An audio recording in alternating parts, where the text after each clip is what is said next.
Welcome to a momentous post-election watch, Freedom Watch. We'll talk to Tea Party leaders and big winners from Tuesday night, Senator Jim DeMint and Representative Michele Bachmann in just a moment.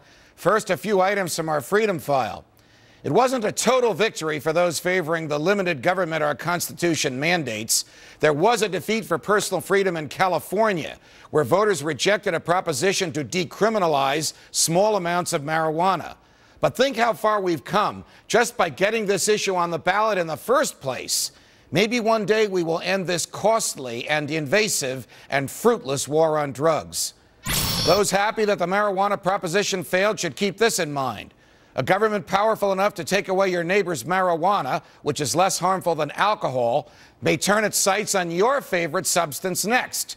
The Food and Drug Administration is considering a ban on energy drinks, those popular beverages that combine caffeine and alcohol.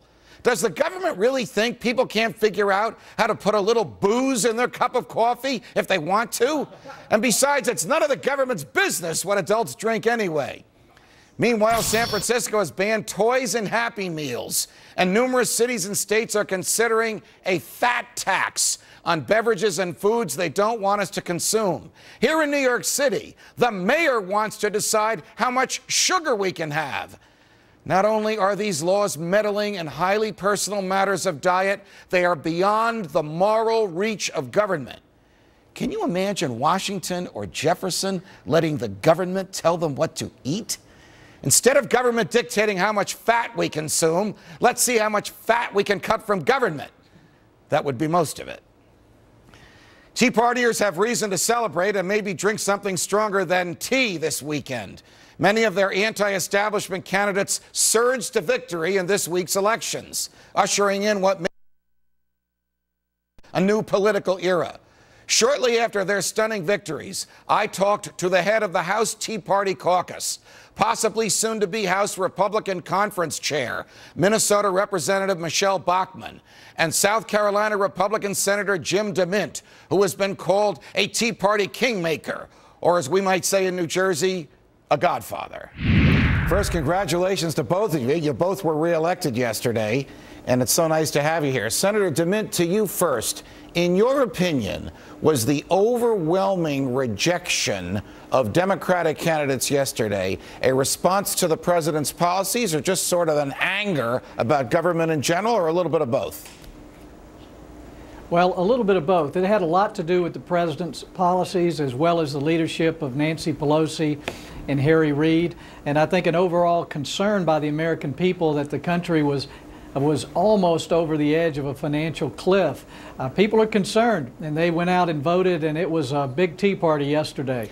Congresswoman Bachmann, Frank Rich in the New York Times, obviously not a fan of you or Senator DeMint or even Fox News or me, said he doesn't think that the Tea Parties will make the impact that they expect because they'll be rejected in the cloakrooms and backroom deals that the Republicans will make on Capitol Hill. What do you say about that? Well, I think that would be a big mistake for Republican leadership if they reject the message that the American people just gave only hours ago at the ballot box. We need to know that the new majorities that go in listen to the people. It's extremely important. That's why I announced today I'm running for GOP conference chair to take that voice into the realm of leadership in the cloakroom to make sure that we can have their voices heard going forward. Senator-elect Rand Paul said this morning on Fox News that he was hoping to speak with both of you about the possibility of one caucus for Tea Party members in both houses of Congress. From my reading of history, unprecedented, but certainly fascinating and worth thinking about. Senator DeMint, to you first. Will that work? Yeah, I think it will, and it's really needed. I try to communicate now with the Conservative Caucus, the Republican Study Committee in the House. It's really hard to do, but I think with Michele's help, we could have what we call a bicameral caucus of folks who are really committed to the principles of freedom that we talked about in this campaign. So I look forward to working with Senator Paul as well as Michele and a lot of conservatives in the House to pull together Republicans on both sides of the Capitol to do what we said we were going to do. Now, Congresswoman Bachmann, you know what my big fear is, because you and I have talked about this on the air and in private until we're blue in the face. My big fear is that those people who told us they believe in the Constitution, who told us they believe in sound money, who told us they believe in civil liberties, who told us they don't believe in printing money, who told us they believe in small government, once they get to Washington, will be seduced, or as Senator DeMint called it, co-opted by big government. How do I know that that won't happen with Senator Ron Paul, with Senator Marco Rubio, with Senator Pat Toomey, with Congressman John Runyon, or with any of the dozens of people who were elected earlier this week with Tea Party backing? Well, you're asking exactly the right question. It's the question that's on all of the voters' minds last night. Will these people melt the moment they get to Washington? Jim DeMint has been a leader. He's led the way on this effort. I began the Tea Party caucus in the House. I would love to do what Rand Paul had suggested, merge the House and the Senate. And I've already talked about starting weekly classes on the Constitution, the Declaration, the Bill of Rights, to teach every week these principles to the new members, but also to the existing members that are there. Just like if you're an NFL player, you have to continue to practice all the time. And I think it's important that we also continue to immerse ourselves in these principles so that we're voting the way that our constituents expect us to. Senator DeMint, I don't know if you can see my face, but I'm smiling, because the last time Congresswoman Bachmann and I talked about this, she asked me to be the teacher at these courses on the Constitution. I'm not looking for another job. I work 14 hours a day here. But surely, to be serious for a minute, you know this, you both know this better than I do. Someone needs to instruct people about the Constitution, especially those, Senator DeMint, who are new to the Congress, who are new to the government, who are new to the legal and judicial system. Well, Judge, you're right. We need to know what the Constitution really stands for, but the problem is often more a matter of courage. The Constitution is a document of no. It tells us a lot of what we can't do at the federal level. It is hard for people in Congress to say no to anything, because every time you say no, someone screams that you're cutting off their money.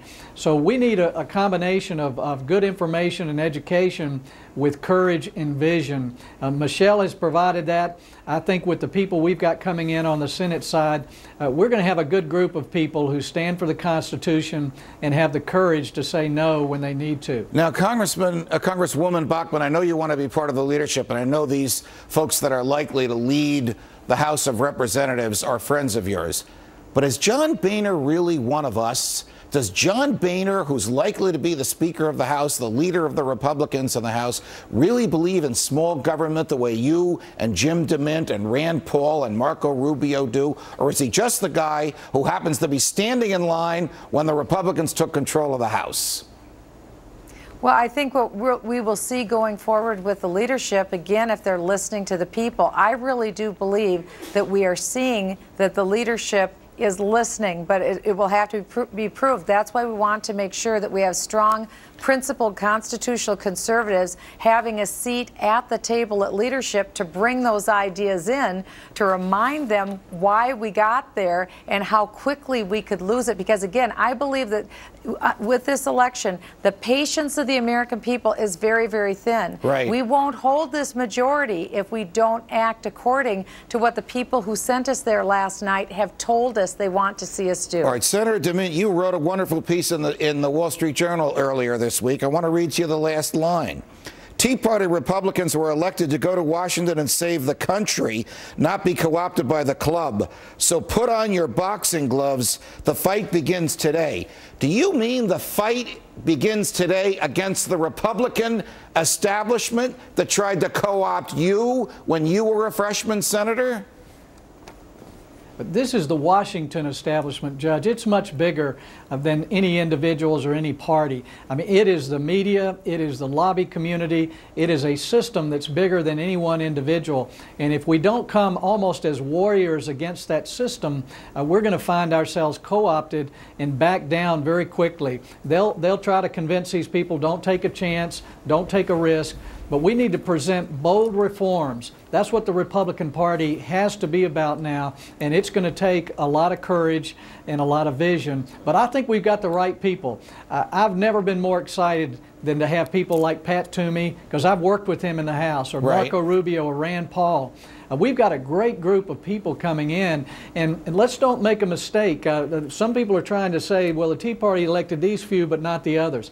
I don't think any Republican would have been elected to the Senate this year without the help of Tea Parties, and the same is true in the House.